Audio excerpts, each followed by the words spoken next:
Hello friends, स्वागत है आपका आपके अपने लीगल चैनल में। कल दोस्तों मैंने इसी चैनल पर एक वीडियो डाला था जिसमें हमने बताया था कि जो डिस्प्यूट्स होते हैं इसके पीछे कहीं ना कहीं लड़के के घर वालों का भी हाथ होता है।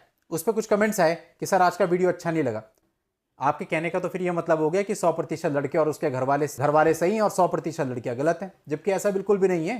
अरे बहुत सारे मामले हैं और हम यहाँ कोई जेंडर बायस्ड बात नहीं करते, बात करते हैं कानून की सही की और गलत की। बहुत मामले आते हैं बहु प्रताड़नाओं के, बहुत मामले आते हैं छोटी छोटी बात पे टीच किया जाता है बहू को। इवन एक गिलास भी यहां से वहां रख दिया ना तो यहां नहीं रखा जाएगा, यहां रखा जाएगा। तो इस तरह से घर नहीं चला करते और जो गलती होती है उसको मानना चाहिए। हो सकता है आपके घर में ऐसा ना हो, लेकिन बहुत सारे घरों में होता है, क्योंकि हमारे पास तो सारे ही मामले आते हैं, लड़कों की तरफ से भी लड़कियों की तरफ से भी। बात सही और गलत की करनी चाहिए बस। और सही और गलत पर बोलने से पहले जो हिचकेगा या जो जेंडर बायस्ड बोलेगा उसके मन में फिर खोट है, और खोट रख के काम नहीं करना।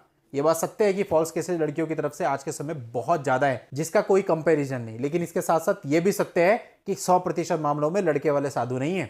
और मेरे को जो बोलना होता है खुल के बोलता हूं, इवन कोर्ट के अंदर भी। खैर, ये तो उन लोगों के लिए मैसेज था जो कल कमेंट कर रहे थे कि हमें वीडियो पसंद नहीं आया। अब बात आती है आज के वीडियो की। आज के वीडियो में हम चर्चा करने वाले हैं मेंटेनेंस केस पर, यानी कि जहां पर आपका मेंटेनेंस बनता है वहां पे अगर एक बार मेंटेनेंस बन गया तो वो बढ़ेगा, घटेगा नहीं, चाहे परिस्थिति कुछ भी हो। अब आपको यह कोशिश करनी है कि जब बनता है मेंटेनेंस उसी समय पे कम बंधे। देखिए होता क्या है, दोनों ही पक्षकार, लड़की ये चाहती है ज्यादा से ज्यादा मेंटेनेंस मिले, लड़का ये चाहता है कम से कम देना पड़े।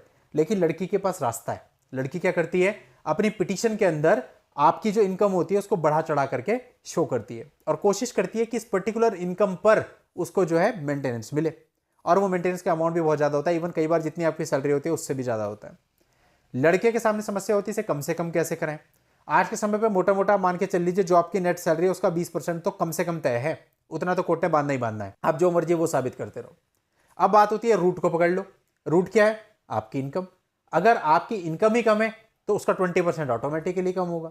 परसेंटेज में कमी नहीं होगी। आप सोचो 20 की जगह 10% बन जाए, ऐसा नहीं होगा, वो तो 20 रहेगा। लेकिन भाई 100 रुपए का 20% 20 रुपए होता है, और 10 रुपए का 20% 2 रुपए होता है। तो कुल मिला के आपकी इनकम पर डिपेंड करता है आपकी इनकम कितनी है। अब दोस्तों, आपकी जो मेंटेनेंस पिटीशन होती है उसके अंदर कई बार लड़के बहुत ज्यादा दिमाग लगा देते हैं। यानी कहने का मतलब, कई बार ऐसे लिख देते हैं कि भाई मैंने तो इसके लिए पॉलिसी करा रखी है, मैं तो इसके हित की इतनी सोचता हूं, मैं तो इसकी इतनी चिंता करता हूं, मैंने इसके लिए ये इन्वेस्टमेंट कर रखा, ये इन्वेस्टमेंट कर रखा है। ऐसे एक मामला मेरे पास आया। उस मामले में लड़के ने सारी चीजें शो करी। एंड में जब जजमेंट आया तो उसमें बोला कि भाई लड़के की सैलरी तो इतनी है, लेकिन इसके अलावा इसने LIC भी कर रखी है, इसने इन्वेस्टमेंट भी कर रखे हैं। अब वो बोला उसने किसी और सेंस में, कोर्ट ने उसको भी इनकम कंसिडर कर लिया। ये तो हाल है। तो ऐसी व्यवस्था में आपका ज्यादा बोलना हानिकारक ही होगा। और इसीलिए मैं कहता भी हूं कि आपका बचाव आपके रिप्लाई पर डिपेंड करता है। अब रिप्लाई क्या? आपके हिसाब से नहीं, एक्सपर्ट के हिसाब से।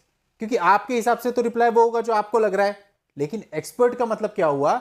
जो व्यक्ति कोर्ट के अंदर जाकर के डेली के 20-25 केस देख रहा है, उसको पता है कोर्ट क्या चीज को कैसे कंसिडर कर रही है। उस चीज को उस तरह से अपने रिप्लाई में लेकर के आओगे तो फायदा मिलेगा। अब कई बार लोग बोलते हैं सर हम किसी से बात करते हैं, कोई कुछ बोलता है, कोई कुछ बोलता है, कोई कुछ बोलता है। बिल्कुल, क्योंकि सबका एक्सपीरियंस अलग है।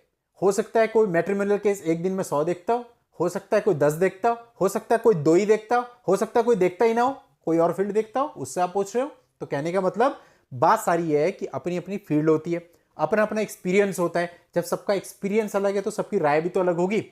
अब आपको यह डिसाइड करना होता है कि आपको करना क्या है। आप जो रिप्लाई अपना फाइल करते हैं उस रिप्लाई में अगर गलती हो गई तो आप उस रिप्लाई से बाहर नहीं जा सकते। उसके बाद आप जो मर्जी कर लो वो केस में। आपका रिप्लाई आपकी तरफ से आपका केस है।